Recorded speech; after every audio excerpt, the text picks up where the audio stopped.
Welcome to our channel. నేను నవీన్. గతంలో ఒక పాట అయితే ప్రతి ఒక్కరికి బాగా తెలిసి ఉంటుంది, చాలాసార్లు వినే ఉంటారు.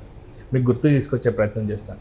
చిలక ఏ తోడు లేక ఆ సాంగ్ ఎందుకు ఇప్పుడు గుర్తొచ్చింది అంటే, ప్రజెంట్ జరుగుతున్నటువంటి ఎంత అంగరంగ వైభవంగా పెళ్ళిళ్ళు జరుగుతున్నాయో అంతకు మించి కూడా రిచెస్ట్ డైవర్సులు కూడా జరుగుతున్నాయి. ఎందుకు ఆ అంశం తెరపైకి వస్తుంది, దానికి సంబంధించిన అంశాలు మనతో మాట్లాడడానికి సీనియర్ అనలిస్ట్ శ్రవణ్ గారు ఉన్నారు. సార్తో మాట్లాడతాం. నమస్తే అండి. నమస్తే అండి. సో గతంలో ఒక పాట ఉంటుందండి, చిలుక ఏ తోడు లేక, ఇట్లా ఒక పాట ఉంటుంది. మంగళసూత్రం ఎంతగా అమ్మేసావో తెలియదు, సింగిల్ అయిపోయిన తర్వాత మళ్ళీ రాదని. అంటే డైవర్సులు కూడా అంత రిచ్గా అయిపోతున్నాయి. అంటే అమ్మేస్తున్నారా, తాకట్టు పెడుతున్నారా, ముసుగులో తెలియక ఆనందం కోసం వేటలో పడుతున్నారా అర్థం కావట్లేదు. డైవర్సుల రిచెస్ట్ డైవర్సీలను కాంట్రవర్సీ మాటలు వినిపిస్తున్నాయి. ఇటీవల కాలంలో హైయెస్ట్ రికార్డు డైవర్స్ 15,000 కోట్ల రూపాయలతోటి శ్రీధర్ వెంబు అని తమిళియన్స్, యాక్చువల్గా మూలాలు తమిళియన్స్, కాకపోతే ఫారెన్లో సెటిల్ అయ్యారు, యూకేలో సెటిల్ అయ్యారు. ఆ కంపెనీ అంతా కూడా వ్యవహారాలంతా ఇండియా అండ్ ఫారెన్ కంట్రీలతో వ్యవహారం. జోహో అనేటువంటి కంపెనీ వాళ్ళది, షేర్లు, ఇన్వెస్ట్మెంట్స్, సాఫ్ట్వేర్ రంగంలో వివిధ రంగాల్లో ఉన్నారు తమిళియన్స్. సో వాళ్ళ ఫ్యామిలీ అంటే శ్రీధర్ అనేటువంటి, వెంబు శ్రీధర్ అనేటువంటి ఆయన ఫ్యామిలీ అంటే భార్య అయినటువంటి ప్రేమిలతో అభిప్రాయ భేదాలు రావడం, కోర్టుకి ఎక్కడం, డైవర్సు. ఇక్కడ మన చట్ట హిందూ విభజన, హిందూ వైవాహిక చట్టాలు, వీటి ప్రకారం డైవర్స్ అనేది జరుగుతూ ఉంటాయి. అక్కడ కామన్ లా ప్రకారం ఏంటంటే ఆస్తి హక్కుల సమాన ఆటతో ఉంటుంది అక్కడ స్త్రీ అండ్ పురుషులకు. సో అక్కడ ఆ పాయింట్ ఆఫ్ వ్యూలో డైవర్స్ కేసు నడుస్తూ ఉంది. మీరు అన్నట్టు ముందు ఈ కేసు తాలూకు వివరాలు మాట్లాడేసి డైవర్స్ ఏమిటి అనే విషయాన్ని మనం మాట్లాడుకునే ప్రయత్నం చేద్దాం. ఇక్కడ ఏంటి అంటే వాళ్ళు బాగా మెచ్యూరిటీ అని చెప్పాలి. ఎందుకంటే 1,000 కోట్ల రూపాయలతో వ్యవహారం చేస్తూ ఒక ఫారెన్లో చదువు, అంటే ఫారెన్ ఎడ్యుకేషన్ తోటి ఫారెన్లో ఉంటున్న వాళ్ళు చాలా మెచ్యూరిటీగా ఉంటారు.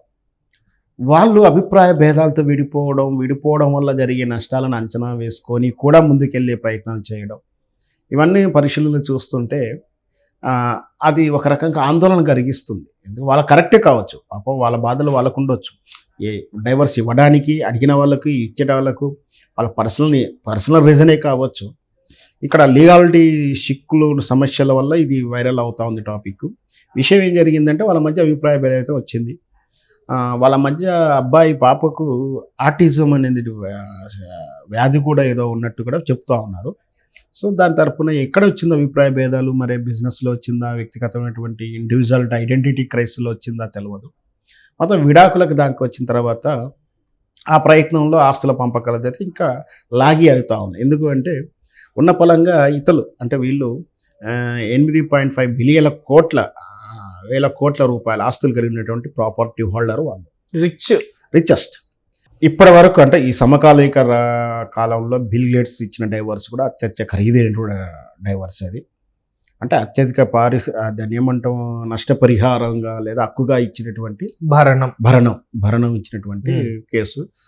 జోసెఫ్ బెనెడిక్ట్ కూడా అనుకుంటా. ఆ తర్వాత ఇప్పుడు ఇదొకటి, మూడవది 15,000 కోట్ల రూపాయలు ఇచ్చేటువంటి నిర్ణయం జరిగింది అంటున్నారు, కానీ క్లారిటీ లేదు. వాస్తవం ఏం జరిగింది అంటే ఎప్పుడైతే ఈ ఆస్తి సమ హక్కు ఉంటుందని చెప్తున్నప్పుడు డైవర్స్ ప్రక్రియ ప్రారంభం కాకముందుగా అవుతున్న ఉద్దేశంతోటైనే ఈ శ్రీధర్ అనే అతను తన యొక్క షేర్లని, తన డిపాజిట్లని, వాటి అన్నింటికి కూడా ట్రాన్స్ఫర్ చేశాడు. వాళ్ళ ఫ్యామిలీ నమ్మకంగా ఉన్నది అదర్ వన్స్కు ట్రాన్స్ఫర్ చేశాడు. దాంతో ఆయన ఆస్తుల విలువ తగ్గినట్టుగా చూపిస్తున్నాడు అనేది ఇప్పుడు ఆ ప్రమీల అంటే వాళ్ళ భార్య గారి కంప్లైంట్. అది పరిశీలించిన కోర్టు ముందు ఆ 15,000 కోట్ల రూపాయలు అయితే సస్పెక్టెడ్ అమౌంట్ ఉందో దాన్ని కోర్టుకు సరెండర్ చేయాలి అని. నాది ఒక్క ప్రశ్న అండి. ఇప్పుడు విడిపోవడానికి, అభిప్రాయ భేదాలకి, బతకడానికి కొంత డబ్బు కావాలి, కానీ లోతుల్లోకి వెళ్ళి ఆయన ఆస్తి ఇంత ఇట్లా తప్పిస్తున్నాడు, ఇట్లా చేస్తున్నాడంటే అక్కడ నిజంగా కూడా అభిప్రాయ భేదాల కేవలం డబ్బు అనేది మెయిన్ పాత్ర పోషిస్తుందంటే. ఇప్పుడు ఇది మన ఈ శ్రీధర్ కేసు మాట్లాడి జనరలైజ్ మీ పాయింట్ కూడా చెప్తాను. అంటే ఇక్కడ డైవర్స్ ప్రక్రియ లీగాలిటీ ప్రారంభమైన తర్వాత, డైవర్స్ ప్రక్రియ ప్రారంభమైన తర్వాత ఆస్తుల బదిలీ జరుగుతూ మాత్రం బహుశా చెల్లకపోవచ్చు. అసలు ఓరల్ డిస్కషన్లో డిసైడ్ అయి ఉండొచ్చు, మనం ఇద్దరం కలిసి ఉండకపోతున్నది డిసైడ్ అయిన తర్వాత ఆయన మార్చి ఉండొచ్చు. కానీ దానికి ప్రూఫ్ చేయగలిగినటువంటి అవకాశం ఉంటే, ఎప్పుడైతే కోర్టు డైవర్స్ పిటిషన్ దాఖలైందో అప్పుడే లెక్కకు వస్తుంది. లేదా అంతకుముందు వీళ్ళు పెద్ద మనుషులు తిరగడం కానీ ఏదన్నా ఓరల్ రిటర్న్గా ఏదన్నా ఉన్నట్టు మాత్రం అది రేపొద్దున బదిలీ చెల్లకపోవచ్చు. సో ఇది జరుగుతుంది. అయితే అసలు డైవర్స్ విషయంలో మీరు చెప్తున్నట్టు ఇండియన్ ఇక్కడ మన దేశంకి సంబంధించినటువంటి కల్చర్లో చూస్తూ ఉంటే ఈ మధ్యకాలంలో డైవర్స్ల కేసు పరంపర పెరుగుతూ ఉంది. దాంట్లో కూడా ఈ డైవర్స్ పరంపర కేసుల్లో కూడా ఫేక్ కేసుల పర్సెంటేజ్ ఎక్కువగా ఉందనేది మా సర్వేలో తేలుతున్న విషయం. ఆ ఫేక్ కేసు ఏంటంటే నిన్న బెంగళూరులో జరిగిన సంఘటన, మనం పేర్లు ప్రస్తావించకుండా, పెళ్లి జరిగింది, ఇష్టం లేని అమ్మాయిని పెళ్లికి బలవంతంగా చేశారు. ఇష్టం లేనప్పుడు వాళ్ళు బతిలాడారు, బెదిరించారు, ఫోర్స్ చేసుకున్న తర్వాత అదే విధంగా ఉండకుండా మొదటి రాత్రి 3 రాత్రులు అయిన తర్వాత హనీమూన్కి వెళ్ళినప్పుడు తన భర్తతోటి సకేకంగా ఉండకపోవడం ఆయన గ్రహించడం చెప్పేసింది ఏమిటంటే నాకు ఇష్టం లేదు, ఇంకా నాకు ఇష్టం లేదు కాదు, అసలు ఈ విషయం అయితే నిన్ను వదిలేసి అతనితో వెళ్ళిపోవడానికి సిద్ధంగా ఉన్నాను కూడా చెప్పడం. దాన్ని షేమ్గా ఫీల్ అయిన వ్యక్తి వెంటనే హనీమూన్ రిటర్న్స్ వచ్చిన తర్వాత నాకు మీకు అవసరం లేనప్పుడు మీరు వెళ్ళిపోవచ్చు అని చెప్పి చెప్పడం, డైవర్స్ ఇవ్వడానికి చర్చలు జరగడం. ఇతను డైవర్స్ ఇవ్వడానికి సిద్ధపడుతున్నాడు, అమ్మాయి తీసుకోవడానికి సిద్ధపడుతుంది, కానీ ఇలా ఫ్యామిలీ ఇష్టపడతలేదు, ఇష్టపడతలేదు.